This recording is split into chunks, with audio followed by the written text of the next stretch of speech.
Faites-vous plaisir, sujet important, l'énergie. Avant de rentrer dans le sujet, je vais déjà vous présenter notre invité. Donc bonjour Jean, je vais te laisser te présenter, nous expliquer même ton parcours un petit peu, voilà, nous résumer qu'est-ce que tu fais là et en qualité de quoi tu interviens. Et puis te remercier déjà pour ta présence aussi. Ouais. Donc je te laisse la parole, le temps que tu puisses te présenter un peu. Bon, moi j'interviens en tant que militant CGT de l'énergie, puisque j'ai fait ma carrière à EDF, anciennement EDF, qui est devenu après beaucoup de choses, et j'ai été engagé militant depuis tout le début jusqu'à maintenant, puisque je continue en tant que retraité à m'occuper des questions énergétiques, des questions des revendications des retraités, et c'est un domaine sur lequel la notion de service public reste ancrée, et on continue à avancer là-dessus. Voilà. D'accord, je te remercie pour cette présentation. Donc, je te redonnerai la parole tout à l'heure. Je précise que reprendre un petit peu ce qu'on vient de voir. Donc, l'énergie qui est quand même la base, l'énergie électrique, la base de notre fonctionnement. Les risques qui avaient été annoncés concernant la privatisation des secteurs qui ont démarré à l'époque de Chirac en 86, si je ne m'abuse, voilà, était le début du combat. Enfin, en tout cas, aujourd'hui, c'est un danger imminent et c'est un combat qui a été mené, qui a pris des formes diverses au fil du temps. Une Ségolène Royal par-ci, un Sarkozy par-là, etc. Et c'est tout un pan du patrimoine qu'on a jeté en peinture aux intérêts capitalistes et jusqu'à aujourd'hui. D'ailleurs, pour démarrer, je vais vous diffuser, enfin en tout cas Watchdog va vous diffuser voilà, ces deux interventions que je vous mets en introduction, parce que il faut bien prendre conscience que dès l'année dernière déjà, il y a eu beaucoup de prévention qui avait été faite donc par les gens de la radio, donc Europe 1 et RTL. Donc c'est pour vous dire que c'est pas une invention militante ou ce n'est pas du tout une lubie du contribuable. C'est vraiment un réel danger qui a été donné. C'est une alerte qui a été donnée plusieurs fois. Là, vous allez voir l'opinion de Nikos, entre autres. Et la présentatrice, la journaliste sur RTL aussi, qui vous parlera de leur vision donc de cette privatisation donc des barrages. Là, on va parler principalement, en tout cas dans un premier lieu, des barrages hydrauliques en France, puisqu'il y a quand même un gros risque d'une privatisation de 150 barrages. Voilà, sur tout le territoire, qui se fait aux grandes dames des syndicalistes, tous syndicats confondus, des contribuables qui râlent aussi, et on y reviendra, et de toute une convergence populaire et citoyenne qui commence à en avoir marre de voir partir ces bijoux de famille, surtout pour les intérêts que l'on connaît. Donc c'est dans cette démarche qu'on va vous projeter ces deux radios. Ouais, ça part de suite. Hein. Allez, feu là. Vous êtes sur RTL. Isabelle Saporta. C'est comme ça. Bonjour Isabelle. Bonjour. Vous voudriez revenir ce matin sur l'épineuse question de la privatisation de 150 barrages hydroélectriques dans notre pays. La Commission européenne réclamerait ces privatisations et le gouvernement serait plus que sensible à ces arguments. Vous avez aimé l'épisode Vente de nos autoroutes? Vous suivez avec passion le suspense de la privatisation d'Aéroports de Paris?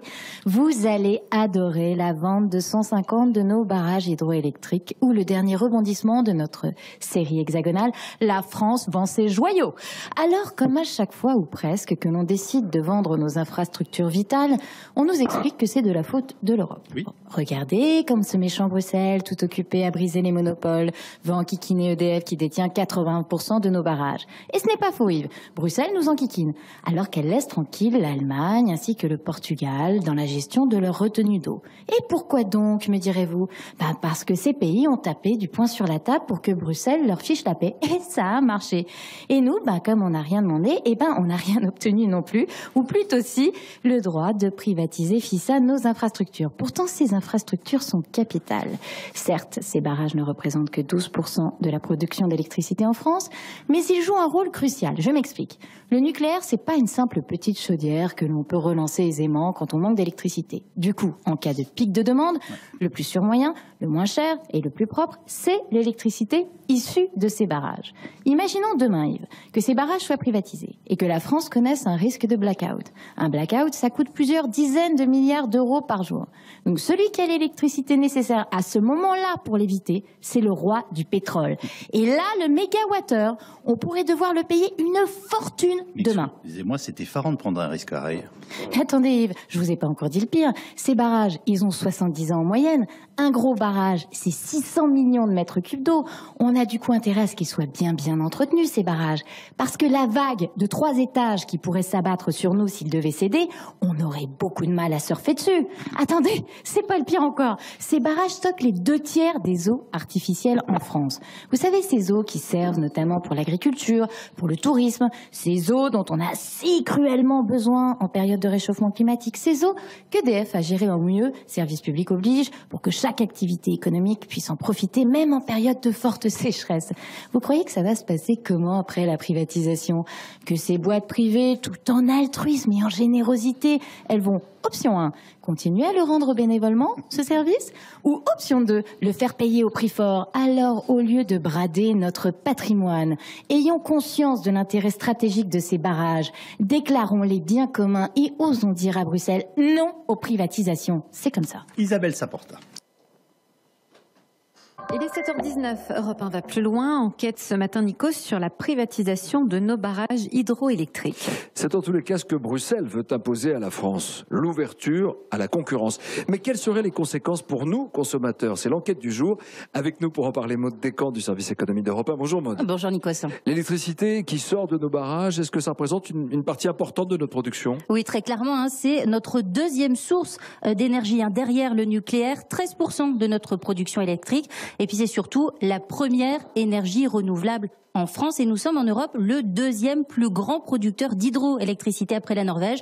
Un énorme parc donc et pour le moment, il est exploité à 80% par EDF. Et c'est précisément cela qui pourrait changer dans 4 ans. La concession de 150 barrages arrivera à échéance et Bruxelles demande à la France d'ouvrir le secteur à la concurrence. Est-ce que c'est problématique que des sociétés privées prennent le contrôle de ces barrages, Maude? Il y a un risque selon les opposants à la privatisation, c'est que ces multinationales oublient toute notion de service public et fassent grimper les prix. Alors les acteurs intéressés seraient par exemple le suédois Vattenfall, l'espagnol Hydrola ou encore Total.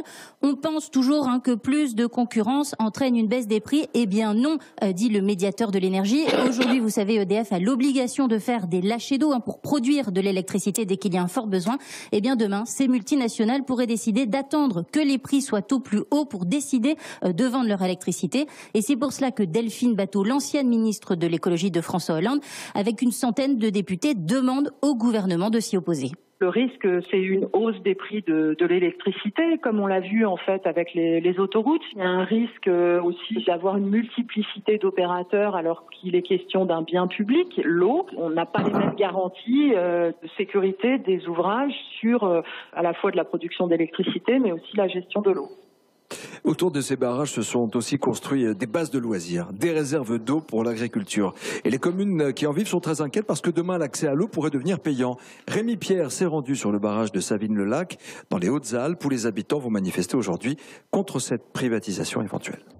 C'est devant une statue baptisée ici la Fée électrique, mais qui est en fait une représentation de la République brandissant des éclairs, que les manifestants vont se retrouver tout à l'heure. Un lieu symbolique, car comme l'explique José Plucky, l'un des organisateurs, cette opposition est d'abord liée à l'histoire du barrage. Il a fallu faire un sacrifice pour faire ce barrage. Il a fallu déplacer des gens, voilà. Il a fallu noyer la vallée, et ça a été fait pour arroser la Provence et pour produire l'électricité à toute la région. Et ce sacrifice, ils l'ont pas fait pour enrichir une multinationale. Ici en montagne, c'est pour ça qu'on a choisi choisi le 8 mai. Le mot résistance, c'est pas un vain mot. Un trésor national que défend aussi le maire de Savines-le-Lac, et pas seulement parce que c'est la plus grande retenue artificielle de France, qu'elle représente 10% de la production hydraulique totale. Victor Béringuel. Serre-Ponçon et la chaîne électrique ne fait qu'un. C'est pour cela, vous comprenez que voir l'ouverture des marchés, ben je dis non. Ce lac, c'est l'électricité, mais c'est aussi tous les usages qui vont avec. L'arboriculture, c'est la pêche également, vous voyez. Et on fournit de l'eau potable jusqu'à Saint-Tropez. Un maire inquiet aussi des répercussions d'une privatisation sur l'activité touristique. Elle est totalement dépendante du niveau du lac l'été et donc du bon vouloir du gestionnaire du barrage. À Savines-le-Lac, Rémi Pierre. Voilà pour ce reportage de Rémi Pierre qui nous plonge dans l'ambiance. Est-ce que cette ouverture, Maud, cette ouverture à la concurrence, c'est une demande de Bruxelles? Est-ce que la France a les moyens de s'y opposer? Alors, la France, oui, peut décider de ne pas privatiser. Dans ce cas-là, il va falloir convaincre la Commission européenne que ce n'est pas une bonne idée. Mais si Bruxelles n'est pas convaincu, alors tout ça va se régler devant la Cour de justice européenne. L'exécutif n'a pas encore dévoilé ses intentions. Il voit bien que le contexte est délicat. Les prix de l'électricité vont augmenter de 6% le 1er juin. Les prix à la pompe remontent en flèche. Faut-il y ajouter la privatisation des barrages au risque de raviver la grogne? Vous voyez, c'est un sujet très politique. François de Rugy a promis de s'exprimer sur le sujet avant la fin de l'année. Merci beaucoup Maud Descamps pour ce dossier réalisé avec Rémi Pierre pour Europe 1 un peu plus loin. Le débat est posé, en tous les cas nous suivrons ce dossier, ce reportage avec beaucoup d'attention sur notre antenne. Donc voilà, effectivement j'ai voulu diffuser ça, ça fait un petit peu répétition avec le film précédent, mais c'était important qu'on ait aussi d'autres sons de cloche. Il y a un mot qui revient souvent et ça sera d'ailleurs ma première question par rapport à ça, c'est on entend beaucoup parler de Bruxelles, de la Commission européenne.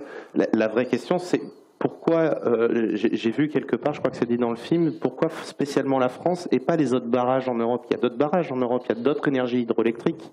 Donc pourquoi la France? Parce que la France est en avance sur l'Europe, bien souvent sur les questions de libéralisation de tous les marchés, puisque l'Europe demande à tous les pays de mettre en ouverture de concession les barrages, mais pour le moment il n'y a que la France qui dit OK. Voilà. Et donc il y a quand même cette particularité. Alors ce qui s'est dit dans l'entreprise, c'est que à l'époque le président de la République cherchait un aval de l'Europe parce qu'il n'avait pas obtenu les 3% de déficit et que donc en contrepartie, comme ça s'est fait à l'époque avec la Grèce, c'était de dire OK, vous avez un petit peu de retard, mais donnez un signe que vous êtes dans le libéralisme, et les barrages, c'est un de ces signes-là. D'accord, donc ça tient plus des arrangements. En fait, on constitue l'ouverture. C'est-à-dire que comme chez nous, il y a une ouverture et qu'il y a une possibilité, donc c'est sur nous qu'on s'acharne pour servir peut-être d'exemple. Je servais d'exemple pour dire que c'est possible et que derrière on peut y aller, mais la conséquence immédiate qui va arriver, c'est l'augmentation des prix, parce qu'aujourd'hui EDF produit avec les barrages et vend à EDF, met sur le réseau à disposition, et ces 12% d'énergie servent effectivement à réguler le réseau, donc c'est quelque chose d'important. Demain, si c'est privatisé, la privatisation fait monter les prix.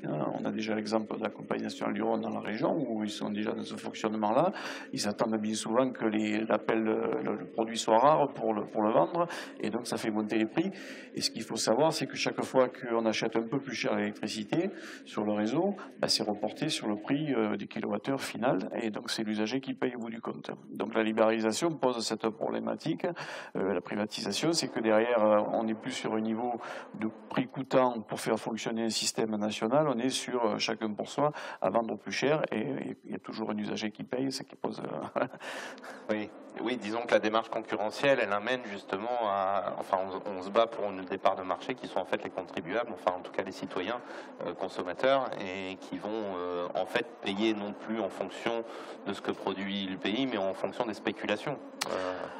Exactement, on est sur un marché qui n'est pas autant ouvert que ça, même si on l'ouvre d'autres commercialisateurs. En attendant, tout le monde est captif avec son compteur, que même si on a plusieurs trucs, de toute façon, la fabrication de l'électricité, la production, elle se fait toujours avec tous les moyens de production, et de toute façon, tout le monde a besoin d'électricité, puisqu'aujourd'hui, ça monte très très fort cette demande. D'ailleurs, Quand on dit que des fois il faudrait un peu réduire la consommation d'électricité, nous on partage parce que tout ce qui est économisé est bien, mais aujourd'hui on voit que la consommation d'électricité en France et dans le monde continue à augmenter. Hein.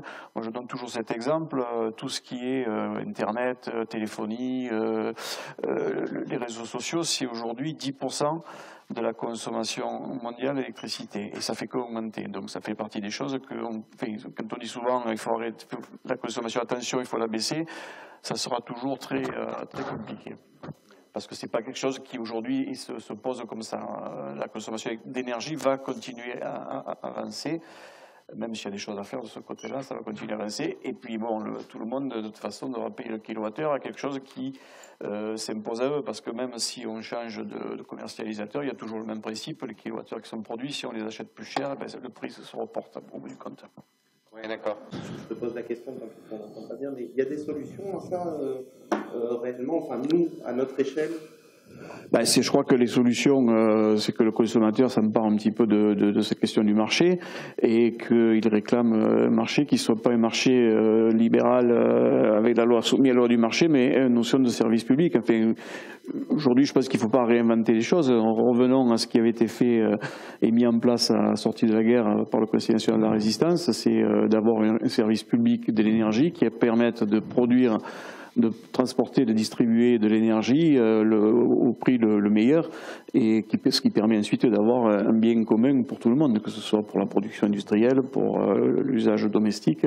On a besoin d'avoir cette notion-là. Je pense que les usagers ont leur mot à dire là-dessus. C'est ce qu'on porte aujourd'hui la CGT, avec cette idée de dire faisons un pôle public de l'énergie, faisons quelque chose qui soit soumis en termes de service public à l'avis des usagers. Ce qui manquait aujourd'hui jusqu'à maintenant, parce qu'y compris EDF dans le temps était un service public, mais c'est vrai qu'on n'a pas trop souvent demandé l'avis aux usagers. Ça fait partie des choses qu'il faut intégrer maintenant, quoi. Mais tu m'entends là? Non, là on t'entend pas très bien, vas-y. Là, tu m'entends? Non. D'accord, bien. Et celui-là ne marche pas du tout. Ah, bah décidément, t'as pas de chance, toi. Ah, attends, je sais pas. Tu sais quoi, tu vas finir avec un micro à main tout à l'heure. Ouais, mais même, c'est pas grave, hein. Il marche le micro à main? Ouais, je sais pas, en fait. Franchement, c'est artisanal, là. Ah, ça a l'air d'aller mieux, là. Il y a du bruit. Ouais, il y a du bruit, je t'entends, là. Tu m'entends pas, j'ai rien dit. Si, je t'entends faire n'importe quoi. Bon, on coupera ça au montage, hein, bien évidemment. Bien sûr. Bien sûr. Et là, tu m'entends? Ouais, moi je t'entends. Vas-y, parle un peu. Fais-moi A, B, C. A, B, C? Ouais. Ouais, c'est mieux. Ça va, tu connais ton alphabet, enfin les 3 premières lettres. Jusqu'à C, quoi. Voilà, c'est déjà suffisant. Tu m'en demandes pas plus. Tu pourrais devenir député, presque. Elle est bien celle-là, on la garde. Ouais, on la gardera pour le montage. C'est ça. Bon, bah, si on m'entend, c'est très bien, je vais pouvoir continuer de poser des questions. Oui, alors c'est une des problématiques qu'on a avec l'Europe, c'est justement un peu ce que tu dis, c'est-à-dire qu'il n'y a pas réellement de consultatif envers les citoyens. Et donc, du coup, on peut éventuellement faire pression, nous, sur notre propre gouvernement pour qu'il nous défende au niveau de l'Europe, si j'ai bien compris ce que tu nous dis. Par contre, on n'a aucun moyen, nous, de faire pression sur l'Europe. Après ça, c'est un autre débat citoyen, je pense, sur la démocratie, comment on la pousse. Bon, l'Europe, aujourd'hui, elle a tout sauf beaucoup de démocratie, puisqu'une fois qu'on a élu les gens, il y a des commissaires aussi qui sont élus par personne qui font la loi. Donc on est quand même sur quelque chose, c'est une bonne question, comment intervenir sur l'Europe. Je pense qu'il y a du truc à faire, il y a beaucoup de choses à faire. Maintenant déjà, intervenir sur le gouvernement qui, lui, est le pays membre qui devrait être en discussion avec l'Europe. La difficulté qu'on a dans l'énergie, on l'a vu depuis la fin des années 90, c'est que nos gouvernants qui se sont succédés ont été beaucoup plus loin des fois que l'Europe, ce que demandait l'Europe. Oui, d'accord. Est-ce qu'on a dans le passif, alors que ce soit apparemment des privatisations de barrages, pas forcément, puisque apparemment on est le premier à avoir ça d'imposer, mais est-ce qu'on a des passifs dans d'autres pays européens où il y a des formes de privatisation imposées par la Commission européenne qui ont mal tourné? L'Europe, c'est assez compliqué par rapport à l'énergie parce que chaque pays a un petit peu son organisation.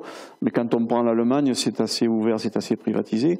Par contre, ils sont sur 4 grands Länder qui se sont toujours entendus pour qu'il y ait une notion de prix et de choses qui se régulent. C'est un marché ouvert, mais qui est assez régulé. Voilà, je le dirais comme ça. Ouais, d'accord. Mais qui est régulé en sous-main. Voilà. Ouais, d'accord. Donc c'est vraiment des arrangements. Donc en fait là, c'est un très bel exemple. On est vraiment face à une expression du libéralisme actuel, enfin poussé à l'extrême, de vouloir privatiser, donc au détriment. Est-ce qu'il y a déjà d'autres entreprises étrangères qui sont déjà senties pour participer à cette privatisation, enfin en tout cas racheter si c'est privatisé? Il y a tous les énergéticiens européens qui sont là effectivement sur la question des barrages, sur l'ouverture des barrages, mais déjà depuis 2000 où il y a eu une ouverture du marché, on a déjà des producteurs extérieurs. Alors je prends juste à côté de chez nous la centrale Gardanne qui était Charbonnage France, ensuite Charbonnage France et Gaz France, et qui après a été acheté par l'espagnol Endesa et ensuite par l'allemand E.ON. Voilà, il y a des choses comme ça qui sont aujourd'hui déjà sur ce marché-là de production, et qui, bon, aujourd'hui, alors l'ouverture ne s'est pas vraiment faite parce que les gens sont restés attachés à EDF, et donc les autres commercialisateurs ne sont pas du tout rentrés là-dessus, et comme ils n'ont pas voulu non plus, parce que le marché, il a des vertus, mais il a aussi des défauts, c'est que surtout, l'investissement à long terme, ça ne les intéresse pas.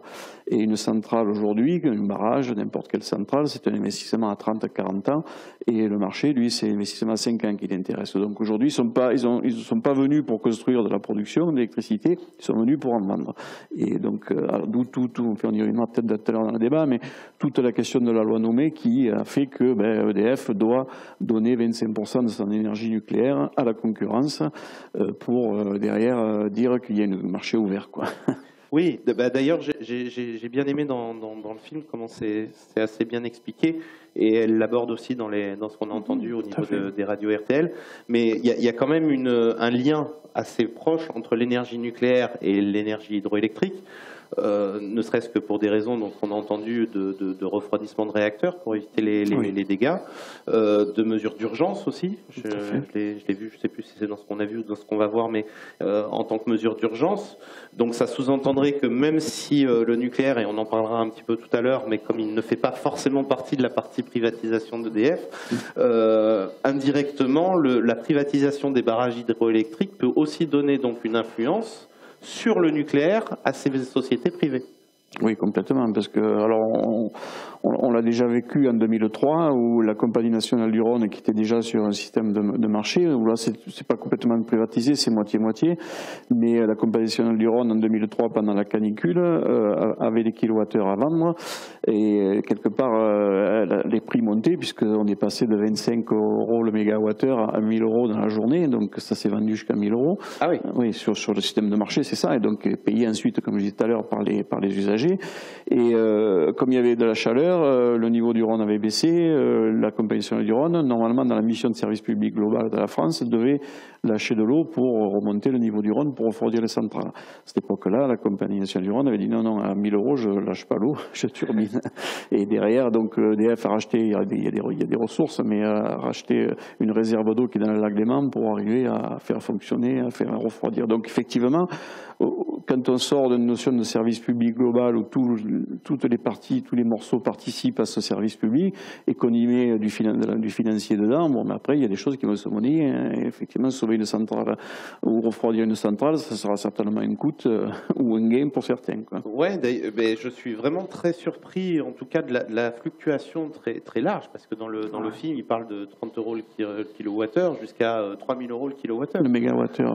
Le mégawattheure, pardon. Mais c'est des marges qui sont juste. Enfin, comment est-ce qu'on arrive? Alors, j'ai bien compris le système d'offre et demande, mais ça fait pas du tout pour l'instant partie d'une régulation de pouvoir fixer ça. Non, alors sur ce qui est fixé aujourd'hui encore, c'est le prix final, le prix tarif régulé. Mais ce tarif régulé, c'est quand même le calcul de la somme de tous les coûts. Donc quand on rajoute des choses de l'achat d'énergie beaucoup plus cher, ben, obligatoirement ça se répercute sur ce tarif régulé, ce qui fait que le tarif régulé a continué à augmenter, alors que ce qui avait été construit après 1946, c'était quand même d'avoir un système qui permette d'avoir une maîtrise de la surproduction et d'avoir une maîtrise des prix. Et aujourd'hui, par ce système-là, on a pu construire des centrales, enfin on est en train de créer aussi une pénurie qui va arriver en France, mais aussi en Europe, et qui, à un moment donné, ben, le marché et l'offre à la demande va faire que les prix vont flamber. Tu peux nous en dire plus? Pourquoi une pénurie? Ben, parce qu'aujourd'hui, la consommation d'électricité continue à monter, hein, elle est de l'ordre d'à peu près 1,5 % chaque année sur le plan national. Et par contre, on n'a plus construit de centrales depuis les années 90, quoi. Donc, on est aujourd'hui sur quelque chose qui est en train de stagner. Alors, il y a le renouvelable qui arrive, qui est une nouvelle forme de production d'électricité, mais qui pose d'autres problèmes parce que c'est pas obligatoirement de la production de masse, c'est pas de la production pilotable. C'est-à-dire quand il y a du soleil, il y a de l'électricité, quand il y a du vent, l'électricité, mais quand il n'y en a pas, il n'y en a plus. Voilà. Donc, alors que l'hydraulique, qui est une énergie renouvelable, elle est pilotable et surtout, il y a de la puissance, quoi. D'accord. Oui, ben on voit même que l'énergie éolienne, par exemple, est déjà, lui, dans une démarche de privatisation, en fait. Enfin, c'est déjà... Oui, tout à fait. Mais l'éolien, on aurait pu aussi inclure l'éolien dans un système de service public. Ce n'est pas le choix qui a été fait en France, y compris les entreprises comme EDF a des filiales de droit privé qui font de l'éolien. Engie pareil, on fait toutes les Total, etc. Ils sont tous sur ce domaine-là. Mais aujourd'hui, nous, ce qu'on dit dans la CGT, c'est que le renouvelable, il en faut, mais dans un mix énergétique. C'est-à-dire quand il y a du soleil, il y a de l'eau renouvelable, c'est gratuit pratiquement et on peut l'utiliser. Mais quand il n'y en a pas, il y a autre chose qui marche. Dans le mix énergétique, c'est quand même le cumul de toutes les énergies qu'on peut faire et qui sont mis en ordre pour répondre à la demande de tous les jours, quoi. Et sans fluctuation de prix, parce que ça aussi, service public avait cet intérêt, c'était qu'on avait production de masse, un coût marginal, et puis derrière avec ça, ça faisait le prix de l'électricité.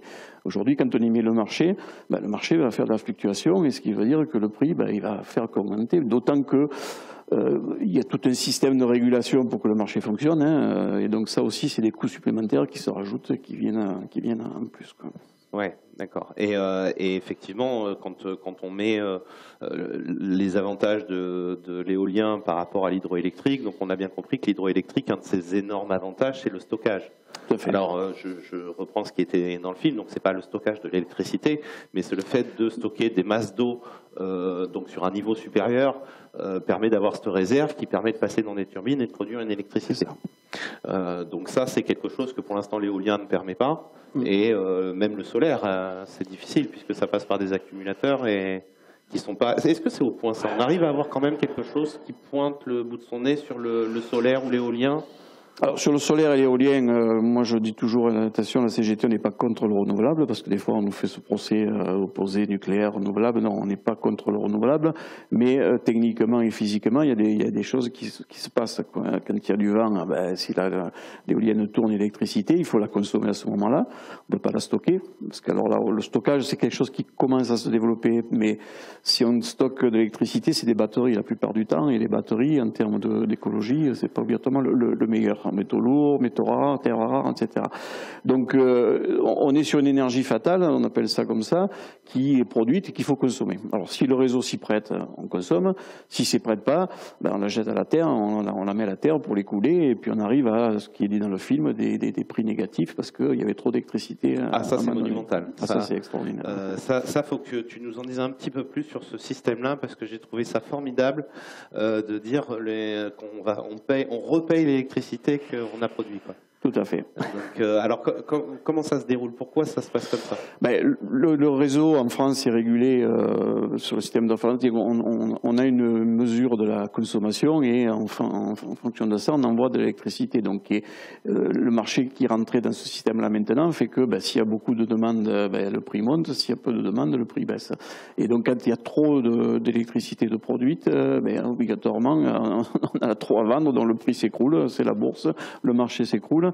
et derrière on est obligé. Alors, ce qui est en train de se passer, ce qui est en train de se développer, c'est que cette énergie fatale, plutôt que de la jeter, entre guillemets, qu'on fasse des choses avec. Donc on commence à parler dans la région beaucoup de faire de l'hydrogène par électrolyse, ce qui permettrait de faire une capacité de stockage aussi, parce que l'hydrogène, ça peut être du stockage. Mais enfin, ça, c'est pas encore tout à fait au point, ça commence à se mettre en place.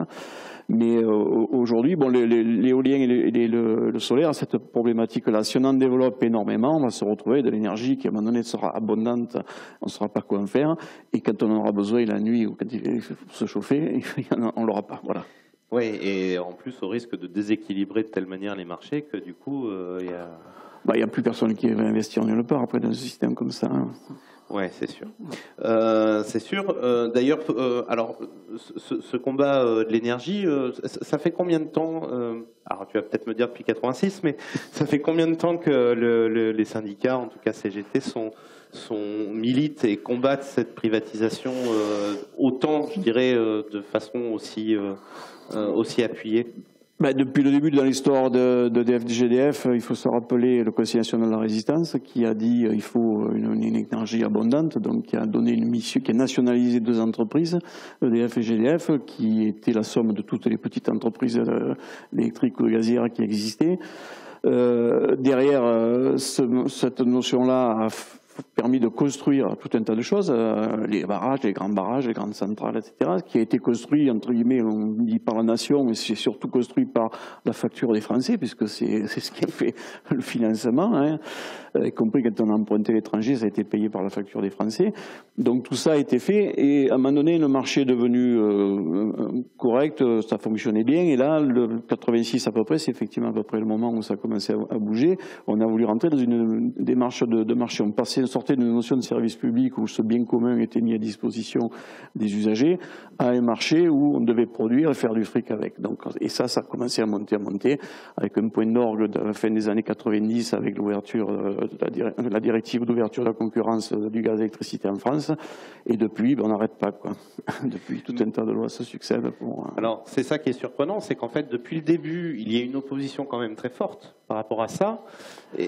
Alors, pas si forte que ça. Je dirais, dans l'entreprise, les syndicats ont toujours défendu une notion de service public, la question de nationalisation de prix coûtant, de prix le plus bas, et puis on a été longtemps le prix le plus bas en Europe, hors taxe, parce qu'il faut le préciser. Oui. Voilà.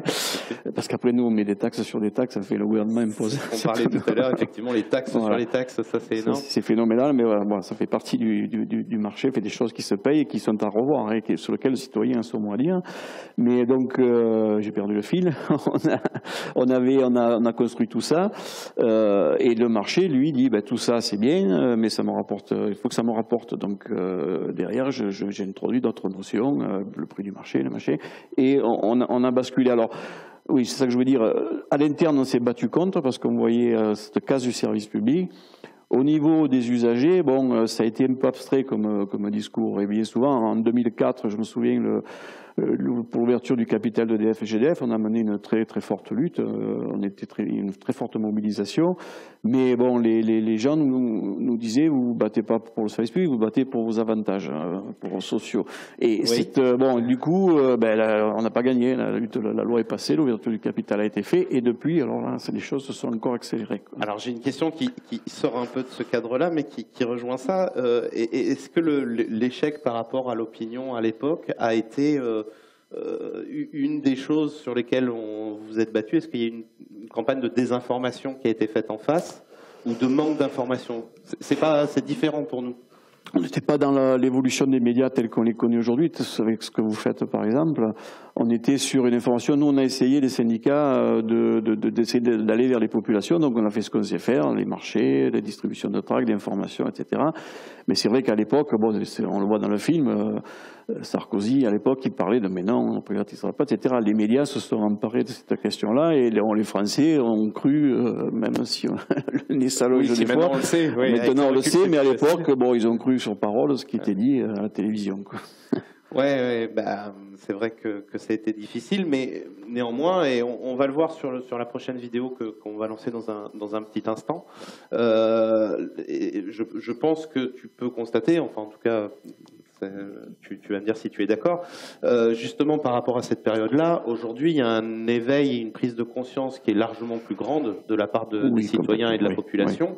Notamment voir les mobilisations qu'on voit qui sont plus uniquement syndicales, qui arrivent à devenir même citoyennes. D'ailleurs, avant qu'on revienne sur ce point-là, on va voir juste une séquence qui en fait c'était le 15 juin 2019 et c'était le barrage de Saint-Égrève qui a réuni une bonne mobilisation, une forte mobilisation pour le défendre. Et il y avait notamment présente Delphine Batho, justement, ancienne ministre de l'écologie, qui était sur place. Toujours soutenu l'opposition à l'ouverture des barrages. Oui, tout à fait, et qui justement, on l'a entendu tout à l'heure à la radio, là on va la revoir dans cette séquence et on va voir un peu tous ces... Parmi les gilets jaunes, les militants associatifs. Parmi les gilets jaunes, les militants associatifs, les syndicalistes et les élus isérois, Delphine Batho, l'ancienne ministre de l'écologie. L'actuelle députée souhaite déposer un amendement sur la mise en concurrence des barrages hydrauliques.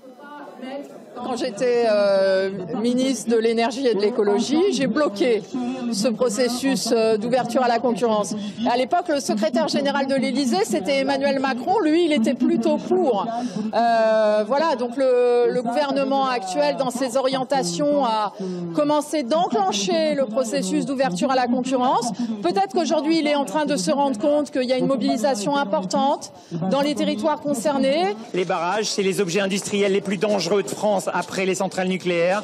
Pour faire baisser les prix ici, c'est ce qu'ils nous annoncent. Ils vont être obligés de limiter la maintenance et de ne pas faire les investissements nécessaires et de mal surveiller ces ouvrages. Pour vous donner un tout petit exemple, si le barrage de Monténard pète, il y a une vague de 6 mètres à Grenoble dans 3 quarts d'heure. Cédant à une mise en demeure de la Commission européenne lancée en 2015, le gouvernement Macron a annoncé la privatisation des barrages. Mais depuis, le processus est au point mort. Les débats sur la loi énergie vont débuter la semaine prochaine à l'Assemblée nationale. L'occasion d'en savoir un peu plus. Parmi les gilets jaunes, les militants associatifs, les syndicats. D'accord. Oui, donc j'aime bien cette séquence justement parce qu'elle montre quand même qu'il y a une mobilisation et une convergence qui était bien avant d'ailleurs la réforme des retraites. Et qu'est-ce que tu en penses quand tu vois ces images? Moi, ce que j'en pense, bon, 2004, je disais, c'était abstrait pour les gens. Il y a eu les autoroutes ensuite qui ont fait quand même aussi une prise de conscience. Les gens commençaient à comprendre en portefeuille, en passant au péage, ce que ça avait comme conséquence. Et je crois que les gilets jaunes, ce qui s'est passé il y a plus d'un an maintenant en arrière, c'est que les gens ont commencé à refuser de subir des orientations politiques libérales qui fait qu'à un moment donné, c'est eux qui payent, quoi. Parce que bon, y compris si la taxe carbone, c'était pas si con que ça, mais la taxe carbone, ce soit plus les bonnets rouges qui la payent, les patrons bonnets rouges, mais que ce soit tous les citoyens, bon, il y a eu une réaction par rapport à ça, avec des gilets jaunes pour protester. Je pense que c'est une bonne chose. Donc, moi, je fais cette comparaison. En 2004, on était un peu, il me semblait qu'on était un petit peu les seuls à ramer. Je pense qu'aujourd'hui, on est presque en retard par rapport à ce qu'aujourd'hui les populations, quoi, qui poussent beaucoup plus fort aujourd'hui sur faire refuser le libéralisme à tout craint, qui fait que l'intérêt général passe après l'intérêt particulier. Oui, tout à fait.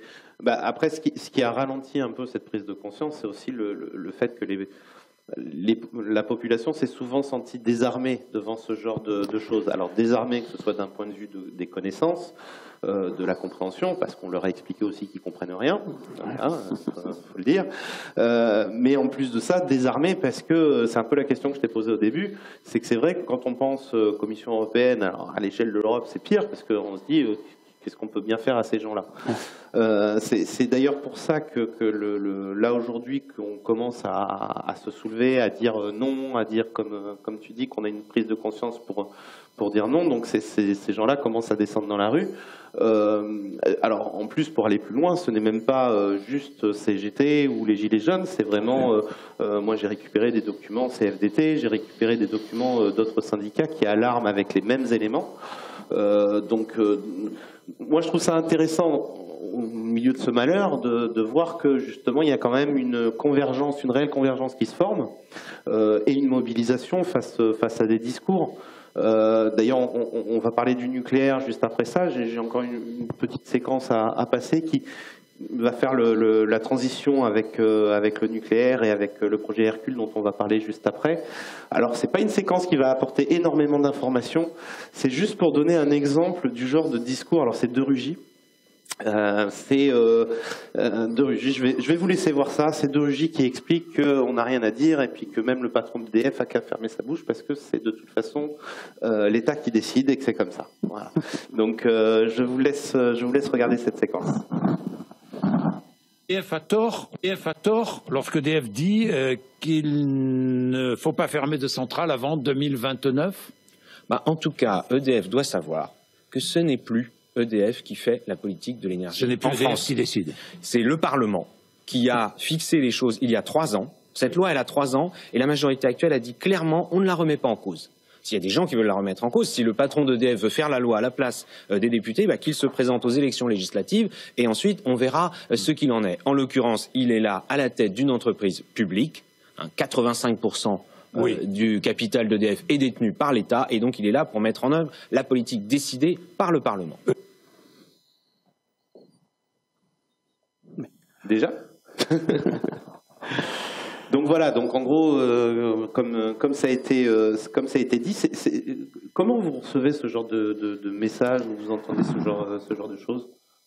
Très mal, parce que la loi dont il est question, c'est la loi de transition énergétique. Cette loi de transition énergétique avait été affichée comme étant quelque chose qui va permettre de mettre l'énergie dans quelque chose de beaucoup plus vertueux, de beaucoup plus environnemental, enfin, qui préserve l'environnement, et plus écologique. Et la première décision qui est prise, c'est de privatiser les barrages hydroélectriques, qui est la première énergie renouvelable, c'est-à-dire qu'on dit c'est plus la nation qui le prend en main, qui le structure, qui le gère.